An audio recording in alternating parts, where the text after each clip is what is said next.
This is Bloomberg Law with June Grasso from Bloomberg Radio. Continuing clashes on the streets of Minneapolis between protesters and ICE agents as tensions escalated following two shootings by agents, one of them deadly.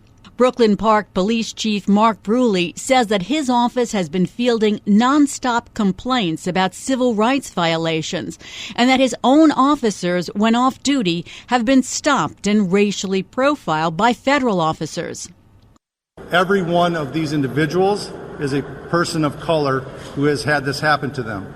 Border Patrol Commander Gregory Bavino, who was seen recently on a video tossing a smoke canister into a crowd, said the tactics employed by ICE are justified. But the Minnesota Attorney General, Keith Ellison, disagrees. Our operations are lawful, they're targeted, and they're focused on individuals who pose a serious threat to this community. They are not random, and they are not political. These tactics that we've seen from ICE are brutal. They are unfair. They are racial profiling. They are hurting our economy, and they're running up our costs in terms of policing and other public expenses. It is damaging to our state. Joining me is immigration law expert Leon Fresco, a partner at Holland Knight. Leon, let's start with this order from a federal judge that the Eighth Circuit has put on hold. Federal Judge Catherine Menendez had granted the ACLU's request and ruled that the federal agents are prohibited from arresting or detaining peaceful protesters in retaliation for their protected conduct and absent a showing of probable cause or reasonable suspicion that the person has committed a crime or is obstructing or interfering with the activities. Is this order anything more than her basically saying, follow the law, ICE? Is there anything extraordinary about it? Well, couple of things. First of all, I suppose so, to this extent that the Eighth Circuit on Wednesday issued an administrative stay temporarily lifting that injunction, which did block the federal agents from retaliating against or detaining peaceful protesters without probable cause.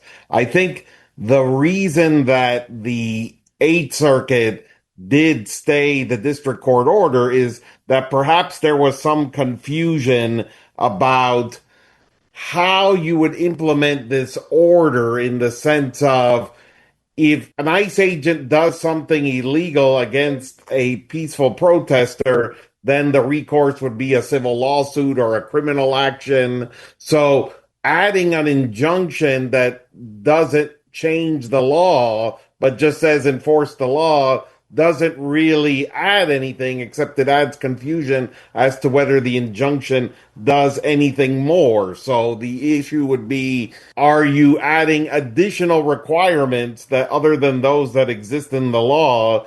And then what? So now you sue for a violation of this injunction as opposed to a civil lawsuit, because perhaps what you're saying is that you're worried that the federal government won't prosecute an ICE agent who violates the law. This is sort of the complex issues there. And so I think the Eighth Circuit said, we're going to need more time to consider this. Let's pause this for a while, because it seemed like it was going to be too complicated, that every use of potentially, for instance, chemical agents, or every arrest of a protester, or every discussion about a protester perhaps following too closely and perhaps potentially obstructing. Were they obstructing or were they peacefully protesting?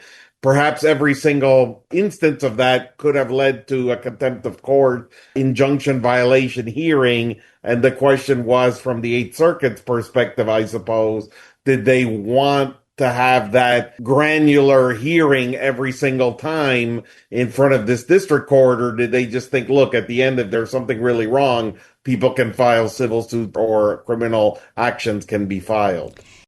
The problem is it's hard to deny what you can see on the videos. I saw one video where a man was already restrained and on the ground, and an ICE officer was spraying some kind of yellow chemical into his face while he's on the ground. So the ICE officers don't seem to be exhibiting any kind of restraint, and there are multiple reports of U.S. citizens getting arrested. Well, this is what becomes complicated from the standpoint of, in a normal course of action, when you have an agent that you believe violates the federal laws, then you can have a prosecution of that agent by a U.S. attorney's office who says that that agent acted incorrectly. Or you can, of course, obviously file a civil lawsuit in that situation.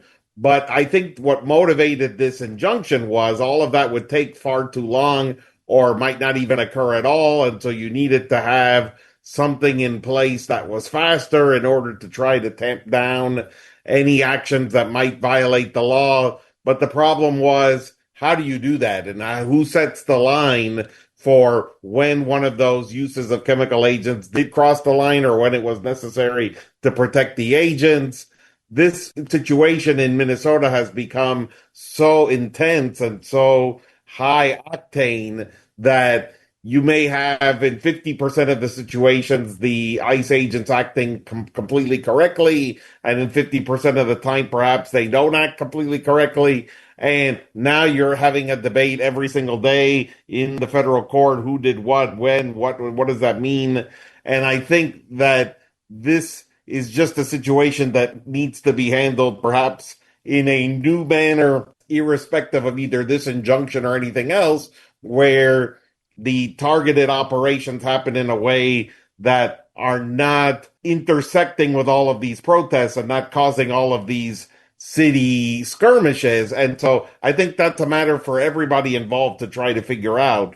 But I think this injunction, the reason it was stayed is because the Eighth Circuit may have believed that it just wasn't the right approach to have a district judge basically trying to be a referee for every single thing that was happening in Minneapolis at that point. Another problem is one of perception. You have the feds refusing to open a civil rights investigation into the killing of Renee Good by an ICE officer, with the vice president again declaring today that it was her own fault. At the same time, they're serving the governor of Minnesota and the mayor of Minneapolis with subpoenas over their refusal to cooperate with federal law enforcement. It doesn't help to quell the protests. Absolutely. I understand why the injunction was sought and why the injunction was issued, to the extent that people believe that any actions that are taken would not be dealt with in a normal course of action where there would be an investigation and a prosecution. So you needed to do something else so that you could have a contempt order. But at the end of the day, even that, let's say you have a contempt order from a court saying this person is held in contempt, then what at the end of the day? If the federal agents aren't going to put anyone in detention, we end up just back where we were, which is with a constitutional crisis. So it's not like this injunction at the end of the day would avoid the constitutional crisis, because you could still have an injunction from a court that says this ICE agent acted incorrectly. They are now in contempt of court, and put them in jail, and the administration will just say, well, no, sorry, too bad. And then what? Is the actual judge going to start picking up ICE agents and, putting them in detention? No, they require federal agents to implement these orders. And so we're back at square one. And so I think that's what makes this complicated. According to reports, hundreds of soldiers are on standby to enter Minneapolis. And the preparations are tied to the possibility that Trump could invoke the Insurrection Act. He's threatened that before. How would that go? Well, the way the Insurrection Act works, there's two main ways. One is not going to happen, which is that the state actually requests the assistance of the federal government through the governor or the state legislature. That's the opposite of what's happening here. Here you have the state governor and the local officials and everyone else saying that they don't want the federal authorities. So then the second way is what's called the federal authority standard, which allows the president to act unilaterally to enforce the federal law. And there the president has to say that there's been some sort of unlawful obstruction or rebellion against the authority of the United States that makes it impracticable to enforce the laws of the United States. And here the president would say, I'm trying to just enforce immigration law, and I have a number of individuals that are causing me problems because they're basically just like the Civil War, refusing certain things to happen that the federal government wants to happen in particular states. And so I have to come in and protect the ICE agents who are being followed around by protesters, and everywhere they go, they're being followed around or obstructed. I need to be able to come in and solve that problem. And then what would happen is the president actually has to issue a proclamation saying, I'm going to be invoking the Insurrection Act unless you disperse, give people time to disperse, and if they don't, then insert the Insurrection Act, and then we're back to, if there's a lawsuit, okay, well, who has the authority? Is this reviewable? Is there judicial review? If there is judicial review, how much deference? And we're back to all of that again.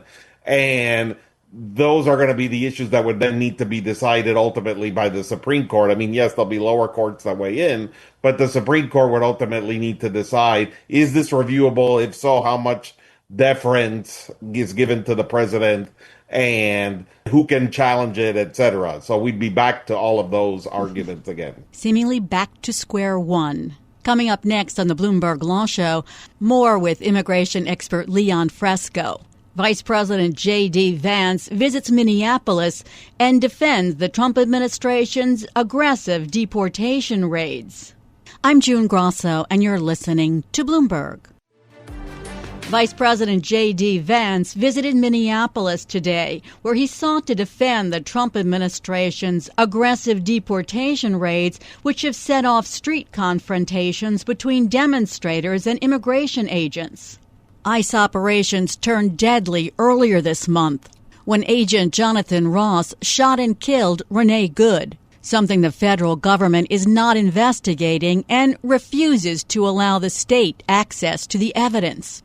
Here's what Vance said about his previous statement that ICE officers have absolute immunity. When federal law enforcement officers violate the law, that is typically something that federal officials would look into. We don't want these guys to have kangaroo courts. We want them to actually have real due process, real investigation. Of course, that's not happening in the case of Renee Good's shooting. I've been talking to immigration expert Leon Fresco of Holland Knight. Back to the beginning. So immigration advocates and legal aid groups have warned people or urged them not to open their doors to immigration agents, to ICE agents, unless they're shown a warrant signed by a judge. But according to an internal ICE memo obtained by the Associated Press, the federal immigration officers are asserting power to forcibly enter people's homes without a judge's warrant, to do it based on an administrative warrant. Isn't that unconstitutional? So let's give you both of the arguments and let's give you some facts. What is an administrative warrant? It's a form document. You can look at the ICE administrative warrant. It's called an I-205. You can Google it and see the blank warrant. But basically, an ICE agent could fill out that warrant and then get their supervisor to sign it. And on that basis, ICE is arguing that it can then enter the home. Now, to be very clear, because it's very important that we get all the facts right, ICE is not currently taking the position. Now, it may evolve and take this position if its first position becomes successful. But let's just go with what the facts are. They're not currently taking the position that they can go into any home they want with an administrative warrant and knock things down and go around and grab people. What they're currently saying is, if someone has a final order of removal, meaning that they were already served with what's called a notice to appear, which is saying, look, you're in deportation proceedings, and then they've gone to immigration court and then they've lost, then all of that due process was already done. So it's not like barging into your house in the first place and taking your computer and then convicting you of a crime based on that. They would say it's not anything like that. They would say this is the equivalent of somebody escaped from jail and now we're just trying to find them. And so we don't need to go through the whole judicial warrant process to do this. Are they relying on any case law or precedent? The case they rely on for that is very interesting because It's, if you've seen the movie The Bridge of Spies with Tom Hanks and the Academy Award winning supporting actor Mark Rylance, the Rudolph Abel case where it was the Russian spy from the 1960s, he was taken pursuant to an administrative warrant for immigration. Originally, that's what his house was searched for. And so there's some dicta in that case that says that because immigration is a civil matter, it's not a criminal matter, the concerns of the administrative warrant aren't necessarily valid in that instance. And so that's dicta. Wasn't necessary for the Abel case, but the point is ICE wants to build off of that precedent and say, look, immigration is a civil matter. There's a final order of removal. We're just now trying to execute this civil removal that is not a criminal matter. There's already been the due process of the notice to appear and the hearing, and we should be allowed to do that. From the perspective, obviously, of the opponents of this, they say when you're going into someone's home, that's literally, if you're talking about rock, scissors, paper, someone's home is nuclear war. You know, it beats everything. It's the Fourth Amendment most sanctity location that there is. And so you can't go into anyone's home without a judicial warrant. Why? Because maybe you're going to go into the wrong home. And now what? You've just barged into somebody's home. There wasn't any judicial oversight to make sure that everything was correct before you started barging into people's homes. You're going to cause collateral damage. There's a lot of untrained people being deployed out onto the field. And so that's why you need this judicial warrant to sort of make sure that these untrained people are doing what they're doing. And of course, if people have unfettered anything in any aspect of the government, there's always going to be more mistakes than if they have to answer to independent authorities before they do things. And so from that perspective, this is where you have the tension. But it is possible that if they're allowed to do this, if the courts don't enjoin this, then they may expand this to other immigration actions where the person doesn't currently have a final order of removal. But at the moment, they're saying that they're limiting it to people who have a final order of removal. But there's also the point that perhaps, most likely, there are other people in the House. Correct. And they're violating their constitutional rights. I mean, they have Absolutely. a constitutional right. Absolutely. I think, they have constitutional right to the sanctity of their home. And especially if ICE is going to start engaging in what are called collateral operations once they're in there and say who else is undocumented here or this is very interesting what we've uncovered, then that is going to weaken their argument for being able to come in with an administrative warrant as opposed to a judicial warrant.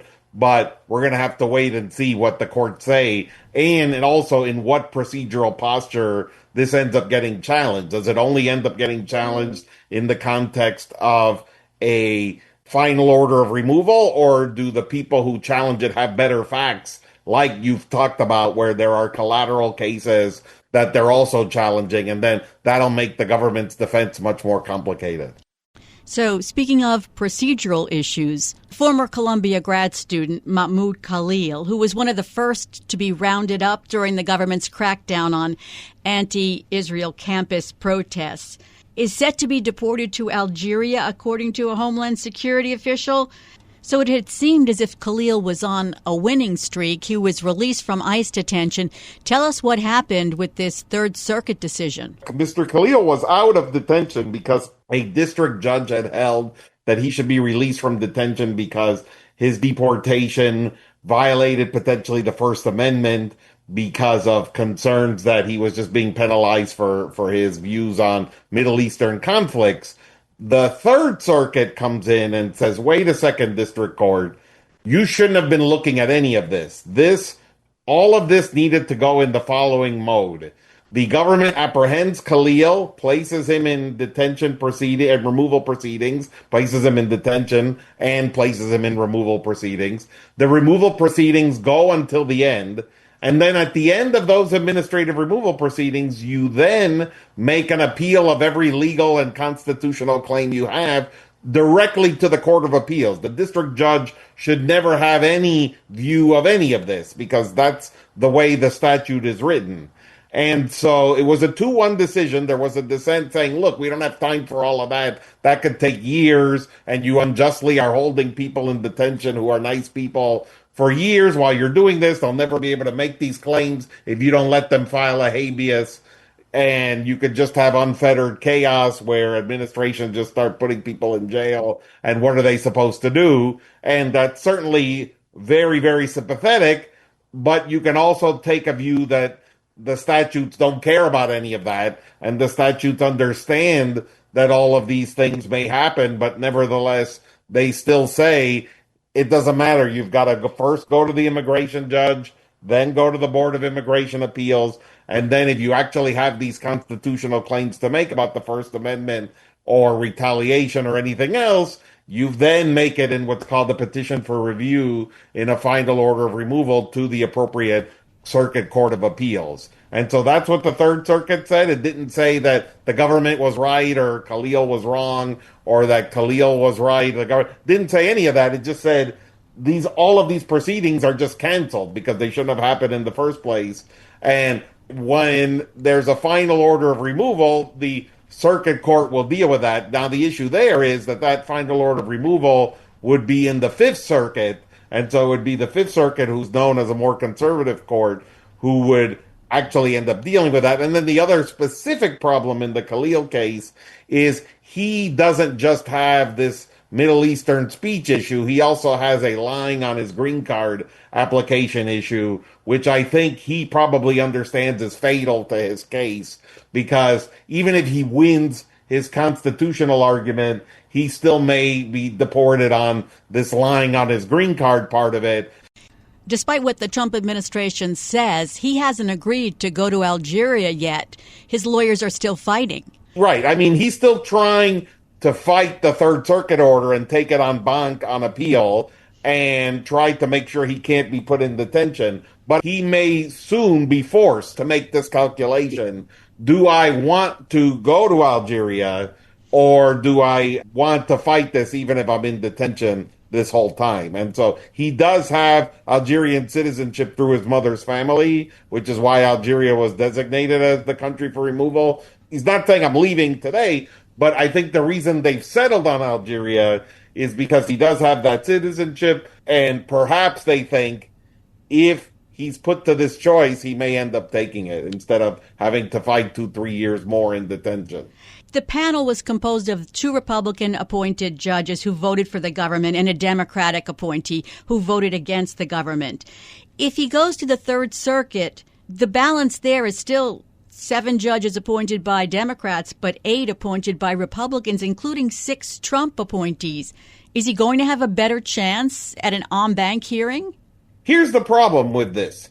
If the judge in this case, I mean, I might be biased. People can accuse me on either side of being biased. I really tried to give it as down the middle as I can. So I try to use this if the judge was a robot standard. And I would say it is my belief that if the judge was a robot, unmotivated in any way by human concerns, but only looking at language patterns, you would have to rule that the Third Circuit 2-1 decision is correct, that the statute says that where you make these arguments is in a petition for review in the Court of Appeals. The statute couldn't be any clearer about that. The problem is that basically denies you due process for any random arbitrary thing that the government wants to do. Now, we're not talking about this specific case. This is anything.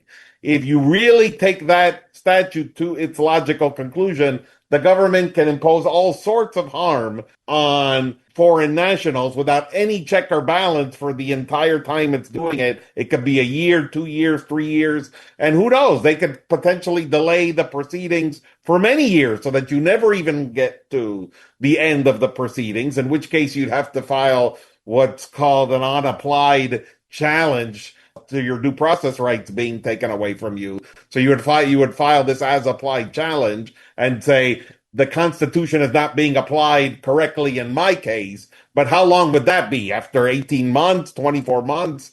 The courts have had all kinds of deadlines in these immigration cases, but certainly not 2 months, 3 months, 6 months. They never say that that's short of a period allows you to get back into court. So then the problem is, how many people are you essentially coercing over 2 months or 6 months of detention to leave and not pursue their rights and everything else? And so That's the sort of challenge, is that the human side of this, it seems obvious you wouldn't want to have a system that was vulnerable to this level of hardship.